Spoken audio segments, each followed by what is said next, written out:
at the end of the day, you being a follower of Jesus, helping your spouse be a follower of Jesus, and your kids, whatever their age, stage development, being followers of Christ, that is what matters most. Well, hello everyone. We are recording for another episode of Up Next, and this time I have a new friend in Dr. Paul Hoffman over in Rhode Island.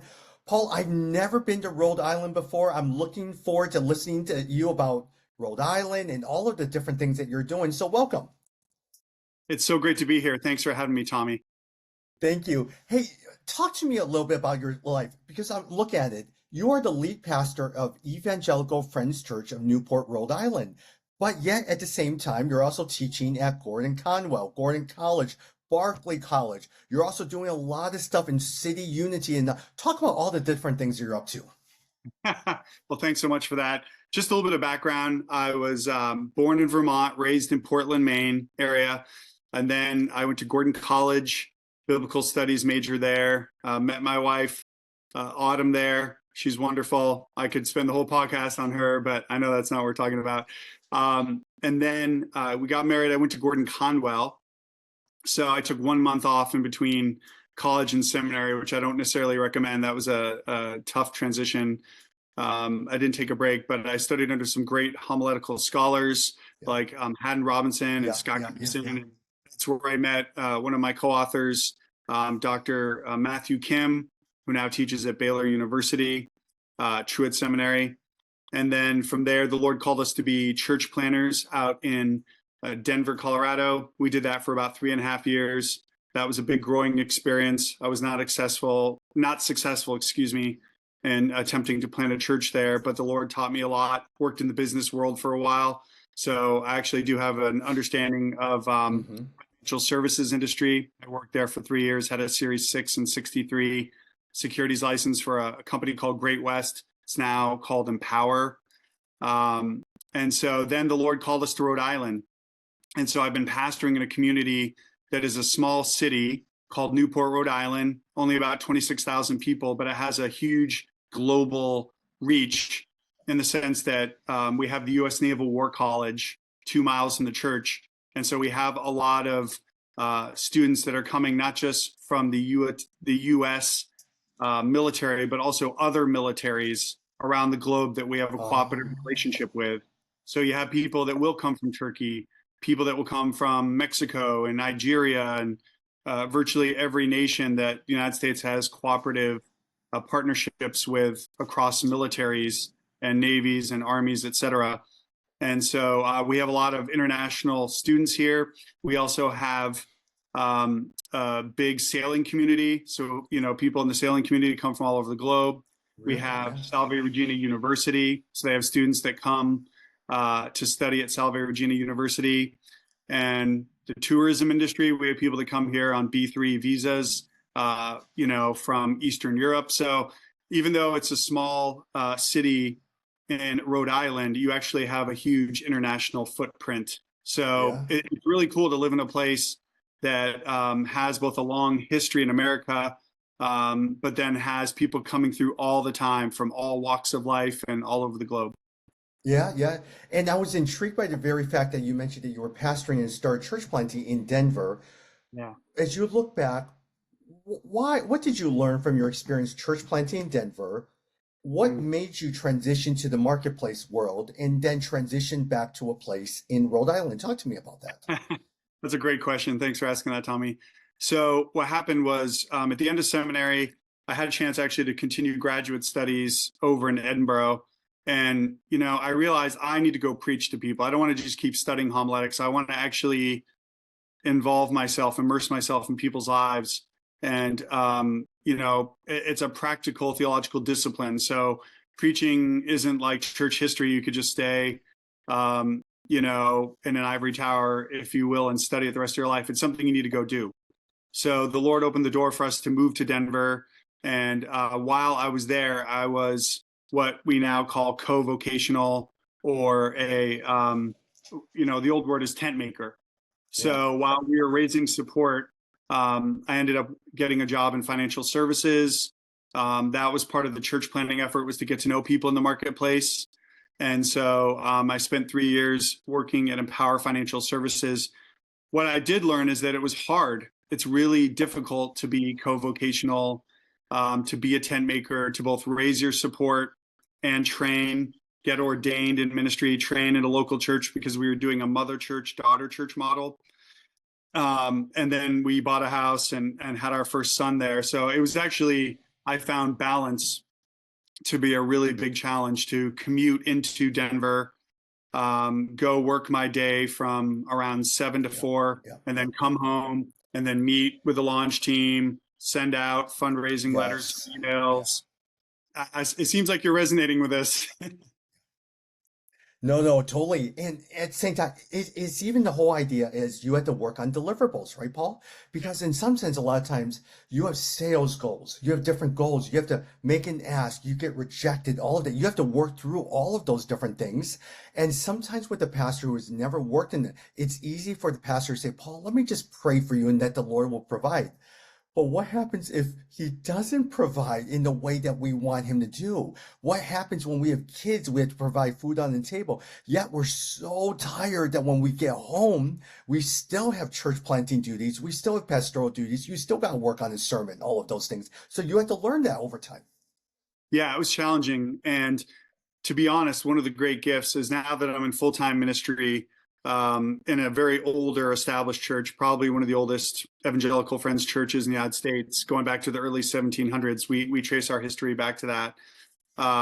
Is that I learned a lot about, how do we have balance? How do I now, on the other side of this, as a pastor, I don't want to overtax my leaders and the people in my church, because now, having been a lay person that was in a church and training, and then now being the pastor, making demands or requests or casting vision of lay people, trying to be sensitive to that they're juggling their own lives. They're juggling their work lives and their family lives. And then also asking them to participate in our church. And especially in our church, we really believe in the priesthood of all believers. This church will only run if everybody participates, if everybody does their part. We don't want to live by the Pareto principle of 20% of people doing 80% of the work. And so that's always a challenge. And I've had a lot of time to reflect on that in the past 17 and a half, coming up on 18 years of full-time ministry in Rhode Island. Especially a lot of my parishioners are students at the U.S. Naval War College. They're getting a master's degree in 10 months in strategic studies. And so for them, they're coming into a different battle rhythm. They've come from being on a ship, they've come from a deployment, and now they have to pivot over to being academics for 10 months and reading 150 plus pages a night, having to write papers, go to seminars. So that's a big transition for them. And then they're trying to take this time while they are in a season where they're with their family, they're stationed with their family and not in a ship, not deployed. They're trying to both get family time and do well at being students and get good grades, because in many cases, these are high rising students and they do want to do well as they move forward. So they're juggling a lot, dare I say, perhaps more than me. Yeah. So then, as a pastor, especially for some of these guys who are leaders in their churches listening to this, how then do you balance as a pastor? You know how they're feeling, but you also, as a pastor, have needs in their church, children's ministry, small groups, committees, all of that. What would your recommendation be? How do you balance the needs of the church and some of the things that needs to get done, volunteers, all of that stuff, with the reality of students and what they're doing over at Rhode Island? Oh, such a great question. There's a lot of things I could say. I would say first, know your season. We have some guys at the War College that there's like a junior and senior War College, if you will, classes, junior classes, senior classes. The junior classes, a lot of the guys have younger families. So for me, I would say, make supporting your spouse and your young children a priority. In this season, I remember when our sons were younger, needing to give extra attention to helping my wife, who we were blessed that she was able to stay home with the kids. And that was something we always discussed, that while the kids were younger before they went into full-time school, that she would stay home with them as much as we were financially able. And we were blessed that the church paid enough. And then we also sacrificed financially. There was a lot of things we didn't do so that my wife could stay home with our kids. But first, I would say, look at the season that you're in and how are the kids doing? Is everyone doing okay? Or does one or two kids need some extra attention? Senior class members, some of them, they have teenagers, and that's a whole other bailiwick. That's a whole other list of things you got to deal with. So be attentive to them. How are they doing in this season? So first, check in with your spouse, check in with your kids. Second, make sure that everybody's spiritual growth and formation is a priority.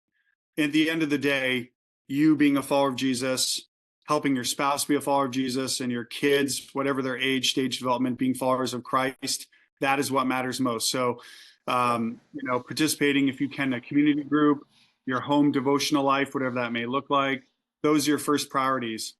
And then beyond that, as a one of the things that we went through in COVID was the great pruner of activities.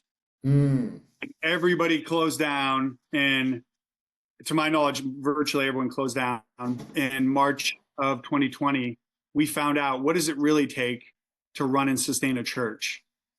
And I'm able to say gratefully that we did not pick up all the same meetings and activities post-COVID that we did pre-COVID, because frankly, we don't have the same congregation. We're probably now, 3 years, 3.5, 4 years after COVID, only about half the size that we were pre-COVID. And so we don't have the same personnel. We don't have the same volunteer base to run all the same programs. We don't have a MOPS program right now. We don't have like a young adults group right now. It's not for a lack of trying. And so there's a number of programs we don't have anymore that we used to have. But the benefit and the blessing is that we've gone back to what are the bare essentials to run a church, to disciple people, and to be faithful to our mission. So for a lot of people, I'd say, what do you really need to do to be a church? You need to look at your mission statement. And this is true of any business, right? What is our core mission? Who's our core constituency? And then being brutal about saying, what is our mission? What's our core constituency? What are we doing that's essential to our core mission to minister to our core constituency? And then what is more peripheral? And then being willing to let go of the peripheral activities, right? Which is hard because there's a lot of programs and things that you run. But if you can't do it at the cost of your core activities and reaching to your core constituency or client base, you have to be willing to let go. In our church, we've not forced trying to restart all these ministries unless we have the leaders and the resources. And what I've told the church is, I said, we can run a ministry with leaders, but we can't run it without leaders. Just because we have money doesn't mean we're going to go find someone to do this ministry. We need leaders that are passionate and committed and qualified in order to do that. So that's the short answer, I guess, to your great question. Hey, and also on the side note, Paul, you were even talking about taking care of your family, all of that stuff, especially these days with my life with Resource Global. I've been traveling. So in the last 2 months, I've been to Nairobi, Sao Paulo, Rio, Jakarta, Cape Town, Johannesburg, all of that stuff.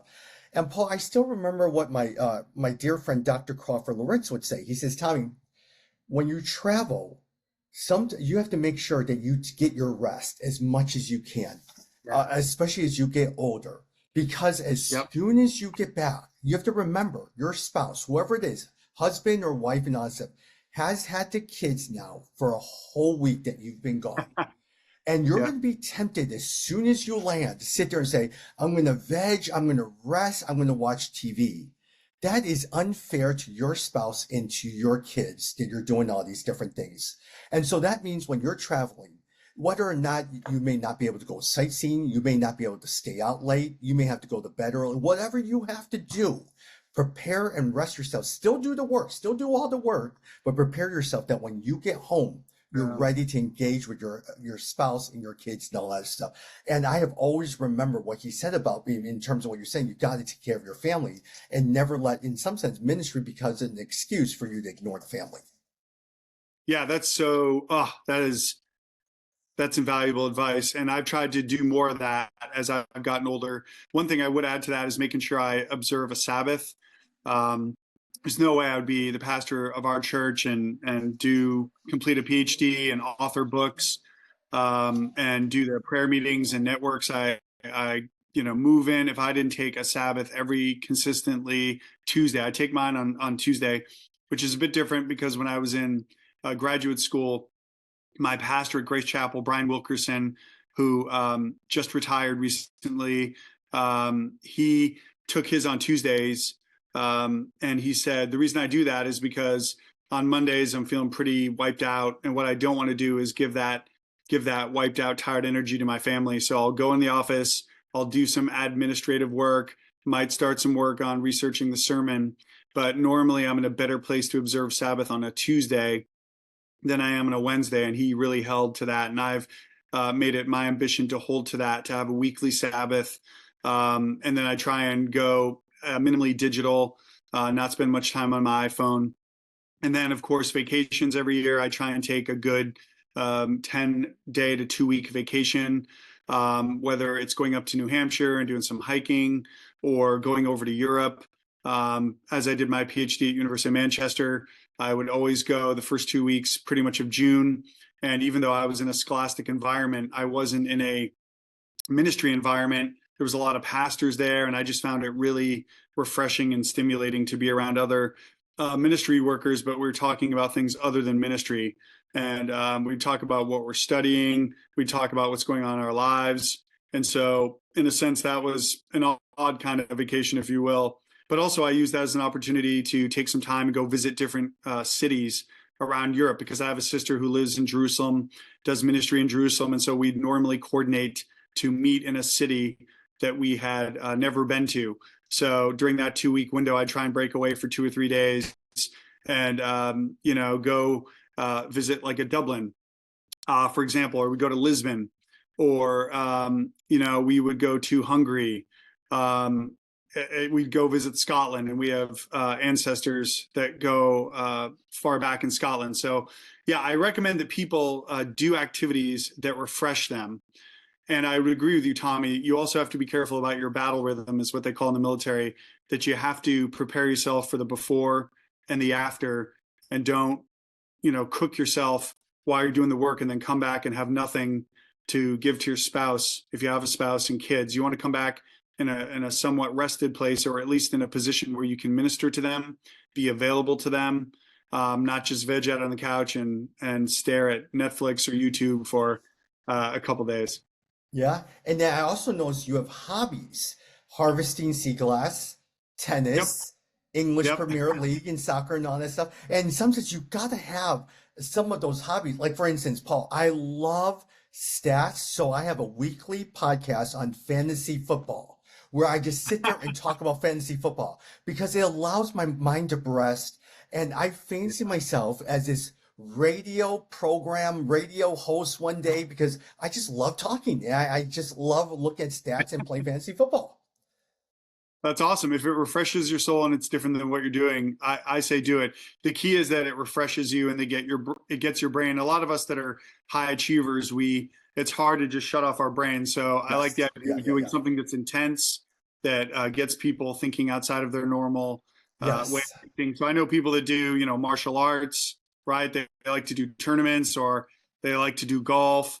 I enjoy Pilates. I've been getting more into strength training classes. I'm doing water aerobics, which is great. Most of the people are older than me, but it forces your agility because you're bobbing. You have weights on your ankles, but it's different kinds of movement in water, which is both great exercise, but it's also forcing you to think about agility.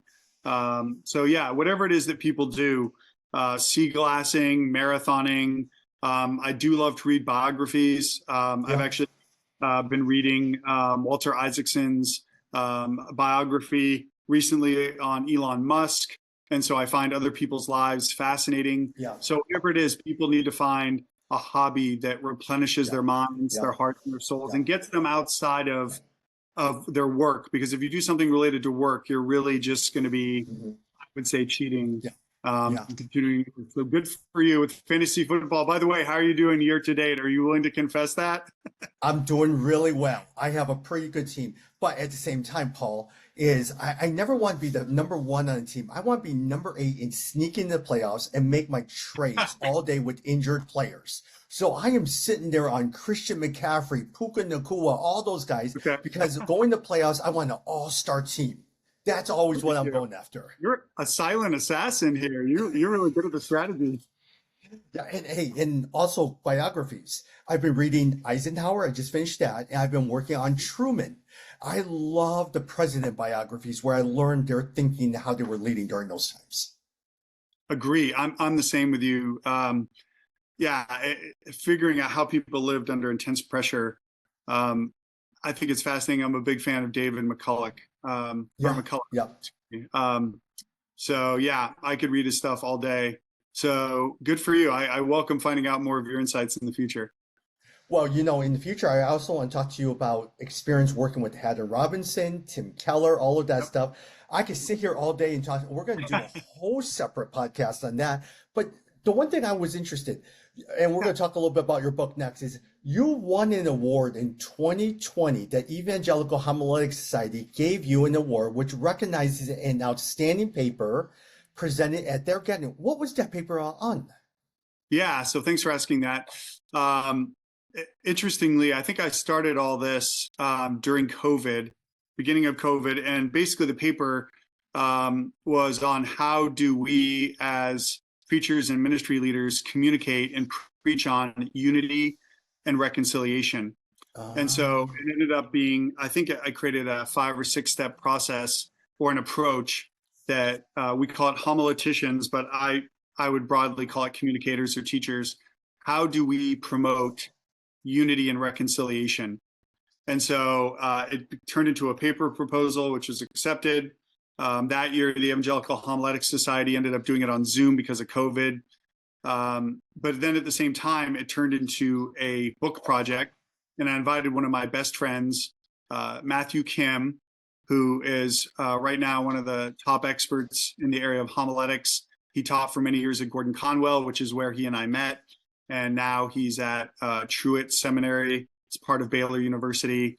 And recently it was announced that he's taking over for our mentor, Scott Gibson, and he's going to be running the PhD in homiletics program there. So Matt and I co-wrote a book together called Preaching to a Divided Nation. That came out, I think it was August of 2022. We were really honored in that it won an Outreach Magazine Resource of the Year, but it didn't win for communications. It actually won the award for leadership, mm, which is pretty cool for a book on homiletics. yeah, So yeah. it did, by God's grace, as well as you've mentioned, I did win the best paper that was presented at the Evangelical Homiletics Society. So it became not only a paper, it became a book. And then recently, Matt and I filmed a series for Seminary Now.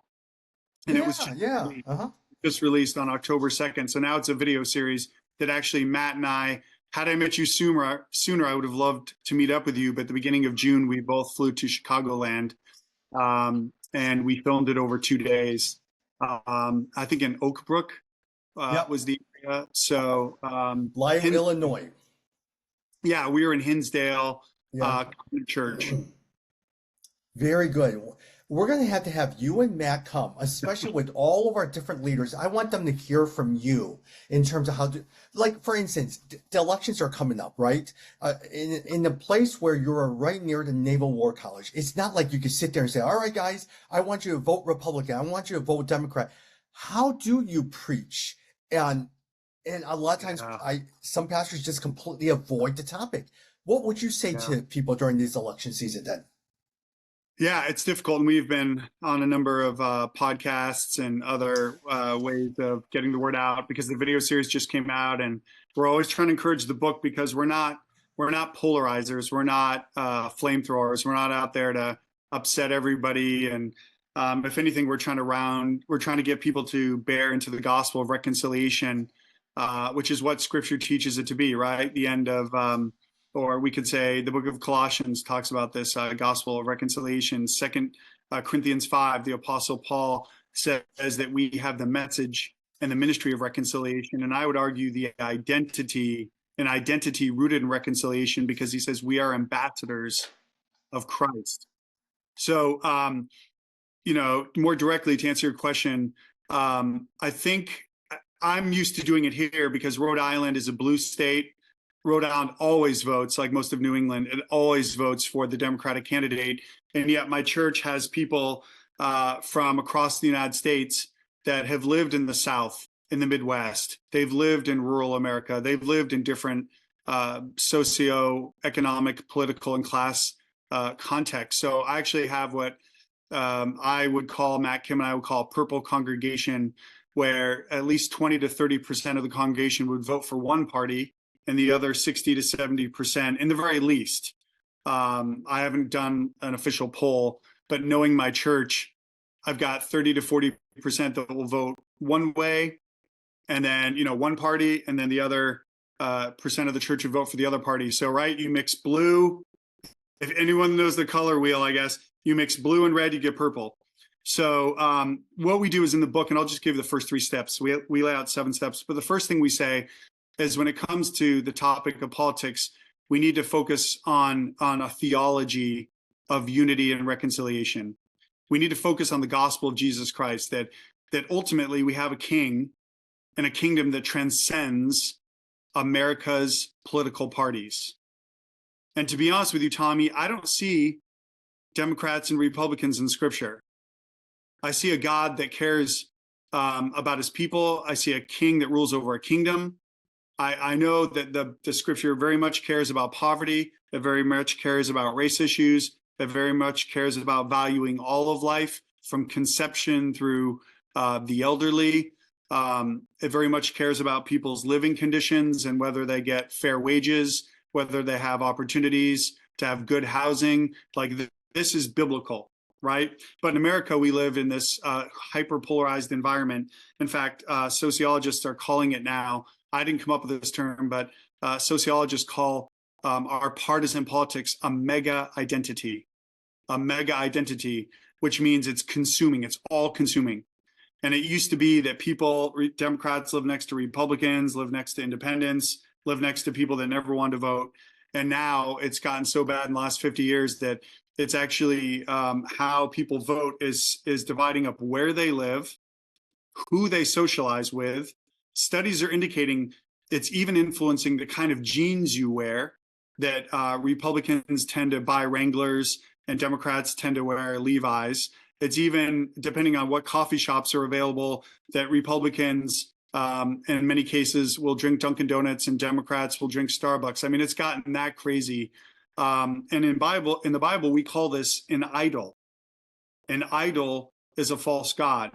Now, there's nothing wrong with voting. There's nothing wrong with giving money to political candidates and canvassing and letting our opinion be known. But in the end, if you're a Christian, you serve a king that transcends the parties that we have, the 2 major parties in America. So all that to say, we go back to God's story, and the theological step is a reconciling story.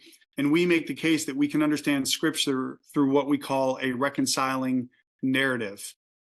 And so we basically tell the story of God there and say, we as Christians, our first position, our first allegiance is to our reconciling God and God's reconciling story. And by the way, the nature of the Trinity is the best when we talk about e pluribus unum, right? Out of many, one, or one out of many, depending on how you want to translate the Latin. God is one being, but 3 persons within one being. And right there, I think we have a beautiful picture of both unity and diversity. So if we want to know how to live well together, first we need to understand how the Trinity works, both the economic Trinity, the Trinity as revealed in Scripture, but also the social Trinity, how the Trinity interacts within the Trinity's relations. So first, we must understand who God is. We must understand our calling as people who are called to participate in God's reconciling narrative. So everything for us starts with theology. Very, very good. A lot to think about. Matthew, Paul, thank you very much. Here I am sitting there. We're going to talk about AI, and then suddenly we're talking about this. I love it. And in some sense, I'm going to spend some time later on getting you back for us to talk about AI shepherds and electric sheep. But yeah, Paul, who helped you think through some of those things? Was it influence through Keller? Was it your time over at Manchester? Who helped you with some of these thinkings? Oh, such a great question. A lot of it was the people I studied under at Gordon College and Gordon Conwell. So, for example, when I was at Gordon College, I studied under a world-class scholar named Marvin Wilson, who wrote a great book. It's with Erdman's called Our Father Abraham, The Jewish Roots of the Christian Faith. and he taught the students at Gordon College about the importance of Jewish Christian dialogue and Christians understanding that we, according to Romans 9, we are the branches that, or is it Romans 11? It's basically one thought unit there in Romans 9 through 11. But Christians have been, or Gentiles, I should say, have been ingrafted into the root, the core of the trunk of the tree, which is the Jewish people. And so it's understanding where we come from, and then dialoguing and learning and being inquisitive and being curious and showing humility that we don't know everything about God. And white Americans, we don't know everything about God. We don't know everything there is to know about God. And so scholars like that, Elaine Phillips, who's an Old Testament scholar, great scholar, an amazing female scholar, really challenged me and mentored me in a beautiful way. And then I had a number of great scholars at Gordon Conwell, Haddon Robinson, of course, Scott Gibson, Rodney Cooper, who's a great African-American scholar who taught me leadership and preaching. And the list goes on and on of just amazing people. And then my own friends, my own students like Matthew Kim, to be honest with you, Tommy, has taught me a lot about the racism that he's faced as a second generation Korean American in America. In our book, Preaching to a Divided Nation, he even shares, I find to be heartbreaking stories of racism that he has encountered outside Boston, right? Boston is like the Athens of today. It's like one of the greatest educational cities in the world. The world comes to study at Harvard and MIT and BU and BC and Tufts, and and yet you would think this incredibly enlightened environment, the racism that he and his children faced, I just find to be heartbreaking. And to be honest with you, I've never experienced it. So I've learned a lot from my brothers and sisters in Christ who are non-Anglo, who I've had a lot of Black pastors who've mentored me. I've had Hispanic pastors and friends who've mentored me. I've had Asian American friends and pastors that have mentored me. And what they have taught me is invaluable.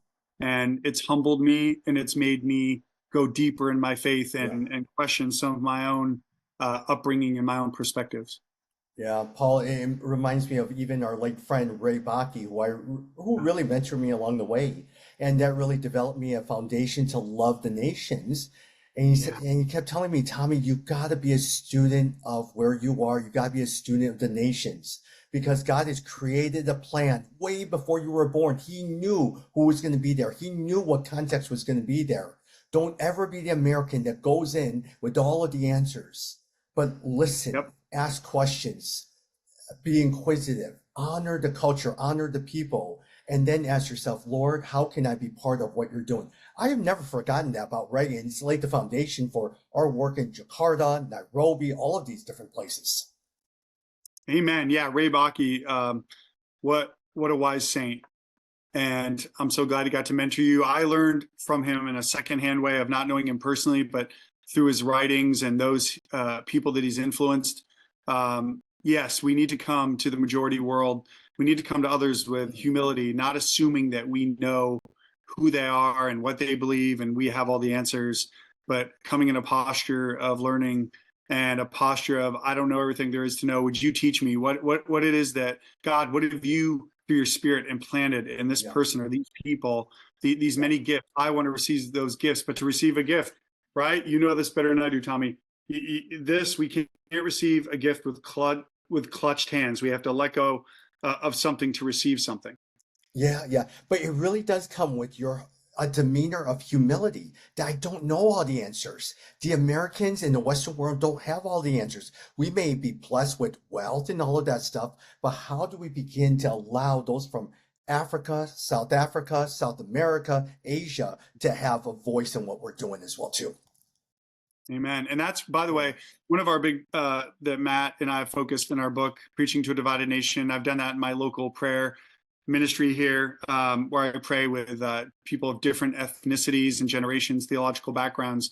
We always go back to Revelation 7, that this is, first off, I believe every tribe, tongue, nation, and people group that we see there in Revelation 7, another beautiful picture of both unity and diversity.